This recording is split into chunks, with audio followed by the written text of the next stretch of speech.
Et puis on accueille tout de suite notre invité, c'est vous Thomas Junot. Bonjour à vous, vous êtes professeur à l'Université d'Ottawa, spécialiste du Moyen-Orient.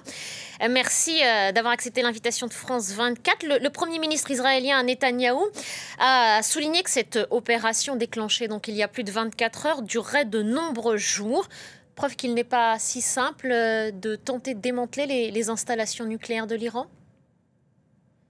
Oui, alors ça, il n'y avait aucun doute quand les opérations ont commencé du côté israélien que si l'objectif est effectivement d'affaiblir de façon significative le programme nucléaire iranien, des frappes ponctuelles pendant quelques heures ou même 24 heures, ce serait largement insuffisant. Des frappes israéliennes pendant plusieurs jours, voire plusieurs semaines, vont très certainement réussir à affaiblir le programme nucléaire iranien. Ça, il n'y a aucun doute. Mais si l'objectif est d'éliminer le programme nucléaire iranien, ça, même plusieurs semaines de frappe, ça sera pas suffisant. Et quelle est en face la capacité de riposte de frappe du régime iranien? Des drones ont été lancés, des missiles notamment. Quelles sont les autres options à la disposition de Téhéran? Ben, la réalité maintenant, et ça on le voit depuis environ 36 heures, c'est que les options pour la République islamique d'Iran sont très limitées. Et on le voit, regardez tout simplement ce qui est arrivé depuis jeudi soir ou vendredi matin. Israël a causé des dommages matériels majeurs en Iran.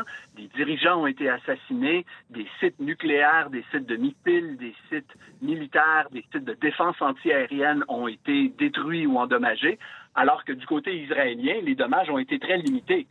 On parle de quelques missiles qui ont frappé des zones urbaines. Alors, cette réalité-là nous montre le déséquilibre du pouvoir entre Israël et l'Iran.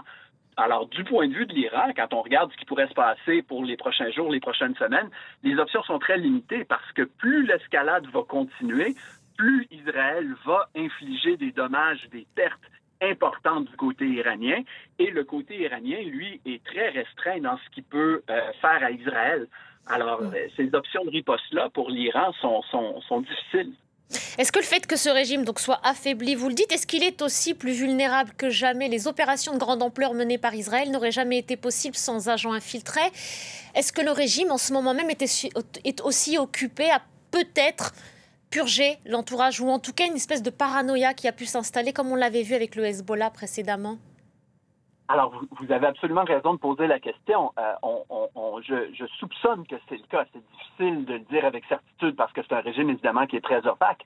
Mais comme vous l'avez dit, les opérations de renseignement, les opérations de sabotage, les opérations d'infiltration qu'Israël a conduites en Iran depuis 36 heures, on parle par exemple de bases avec des drones qui ont participé aux premières opérations, par exemple, le renseignement qu'Israël a dû avoir pour pouvoir cibler et assassiner plusieurs dirigeants militaires et du programme nucléaire, ça indique sans l'ombre d'un doute une pénétration du renseignement israélien extrêmement profonde en Iran.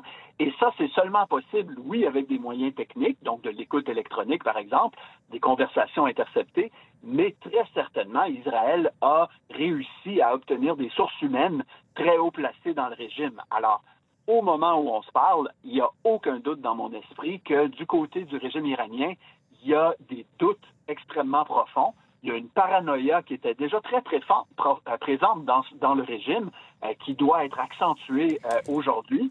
Et on va probablement voir des débuts d'une purge assez bientôt pour pouvoir identifier les sources d'Israël. Merci beaucoup, Thomas Junot. Merci d'avoir pris le temps de répondre à nos questions sur France 24.